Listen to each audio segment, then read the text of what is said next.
Es decir, si alguien cayó en un pecado, no es el primero. Ya otros hemos pasado por ahí. Quiero que vean, por favor, esto es bien importante, es fundamental en la doctrina. En Génesis 6, desde el origen. Génesis 6, versículo 5. Tengo 3 versiones, voy a leer 2 de ellas. Ustedes van a leer una. Quien ya lo tenga, por favor, léame su versión. Génesis 6, 5. Está fácil de encontrar. De continuo el mal. Muy bien. ¿Una versión diferente tienen? Todo el tiempo. Dice Lupita, de constante al mal. De continuo. Sí, en continuidad va hacia el mal. No para, siempre está haciendo el mal, dice. Y dice, más complicado y más completo, dice Cindy, que los pensamientos buenos de su corazón, las buenas intenciones de su corazón estaban equivocados. ¿Verdad? ¿Cómo lo dice? Por favor, nuevamente ahí esa partecita del corazón. El intento de los pensamientos de su corazón era malo todo el tiempo. Voy a leer 2 versiones.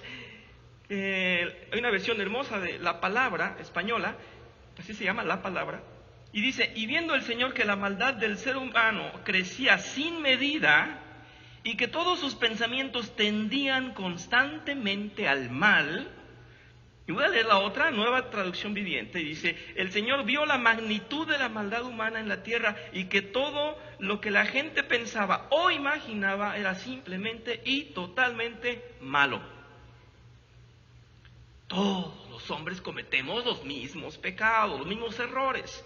Entonces, esos auténticos hipócritas que están mencionados ahí, nos queda a nosotros. Punto. Bueno, es que yo no he orado de una manera falsa. Dice el Señor que sí. Ya. Igual que la clase de la semana pasada. Es que yo cuando doy misericordia soy discreto. Pues dice el Señor que empezaste por no ser discreto. A lo mejor ya aprendiste. Pero dice el Señor que algún día te llenó tanto la misericordia de emoción que la mostraste y fuiste tú el que brilló. Y somos todos partícipes de ese error. Entonces tenemos todos esa falta. Pero aquí es muy grave porque dice el Señor, aun cuando vienen a mis pies, cuando vienen a orar, vienen con humanidad. Y eso es delicado. Entonces sí es un punto crucial. Y vamos a ver qué más dice. Les estoy dejando un resumen.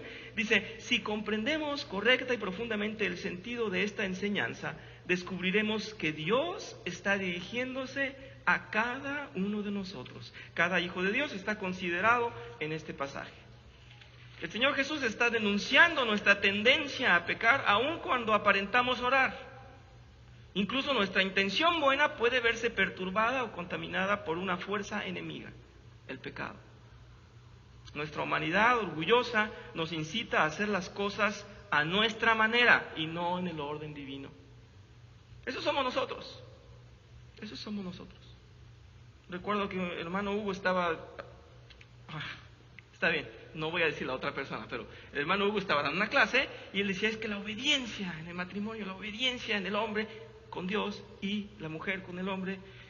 Y alguien se paró y dijo, obediencia pero con sabiduría. Con inteligencia, dijo, pero con inteligencia. Bueno, la obediencia es obediencia. Ese pretexto fue, con inteligencia, dijo la hermana, estaba diciendo cuando yo quiera. Es la verdad, esa es la verdad. Entonces, el hombre cree que tiene su misión, no una misión, no su misión, sino una sumisión, de que es sumiso.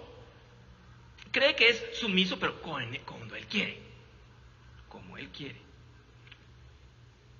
El pecado es algo que nos acompaña siempre, incluso cuando estamos en la presencia misma de Dios. Ojo con esto, es delicado lo que acabo de decir. Está en nuestra carne.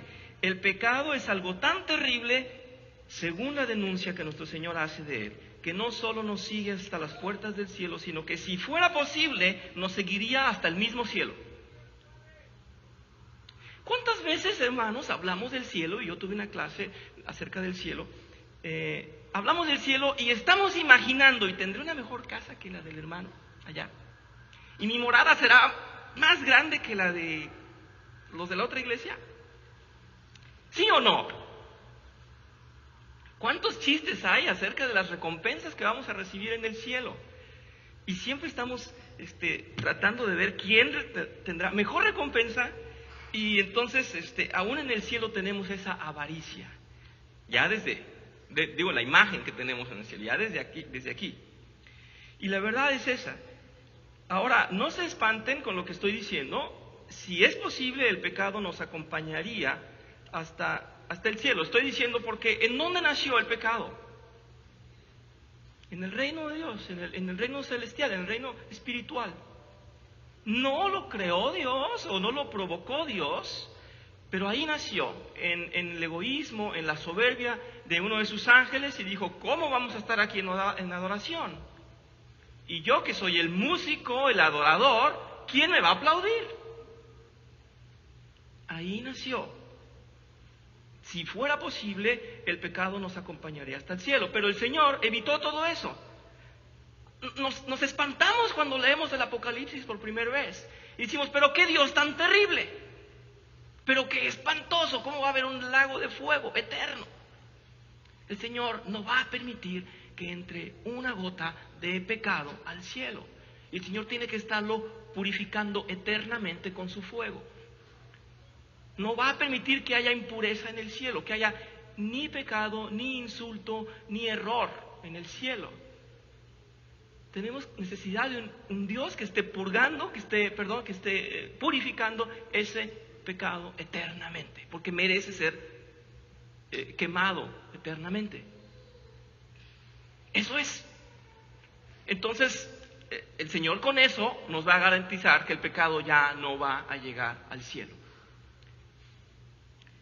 Dice aquí, la entraña de la enseñanza bíblica acerca del pecado es que es esencialmente una disposición, es un estado del corazón. Podríamos decir que el pecado es el adorarse a sí mismo, el adularse a sí mismo. Y nuestro Señor muestra que esta tendencia nuestra a la autoadoración es algo que nos sigue incluso hasta la misma presencia de Dios. A veces resulta que incluso cuando creemos que estamos adorando a Dios, en realidad nos adoramos a nosotros mismos y nada más. El estado más elevado del ser humano se logra de rodillas, adorando a Dios, pero el enemigo tratará de interrumpir y alterar nuestra devoción con distracciones y desviaciones. Voy a hacer una referencia a las alabanzas y a la música que a veces utilizamos para adorar a Dios. Yo expliqué en la noche de talentos, hice un comentario, después me hicieron muchas preguntas, gracias por hacerme comentarios y preguntas acerca de lo que dije. Yo básicamente dije esto, para ser rápidos, yo dije que había tres tipos de música que podemos escuchar o cantar los cristianos. Uno, la música culta, la música sacra, la música exclusivamente para la liturgia, la que se usa aquí, dentro de la iglesia, como función de los eventos que tenemos solamente para la adoración de Dios. Esa es una. La otra son alabanzas que podemos usar en casa, en el carro, podemos escuchar todo el día. Y la tercera, decía yo, son todas las buenas canciones de amor, de alabanza a lo que Dios ha creado en el mundo. Hasta ahí.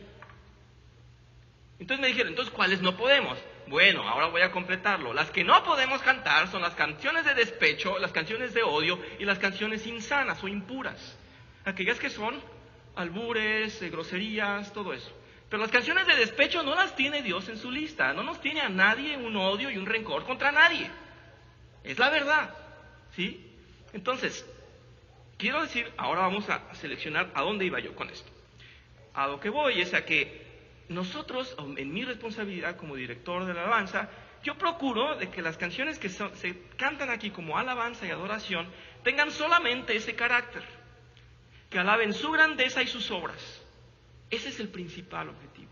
Las que yo tengo en mi carro o en mi casa alaban solamente las obras que Dios hace para mí. Señor, me diste vida, Señor, me diste paz, gloria a ti, Señor. Me ayudaste, me rescataste, ahora soy mejor, me va mejor, a mí. Esas canciones son de gozo y de alabanza a Dios, pero están dirigidas a las obras que hizo en mí. ¿Sí me estoy haciendo comprender? Pues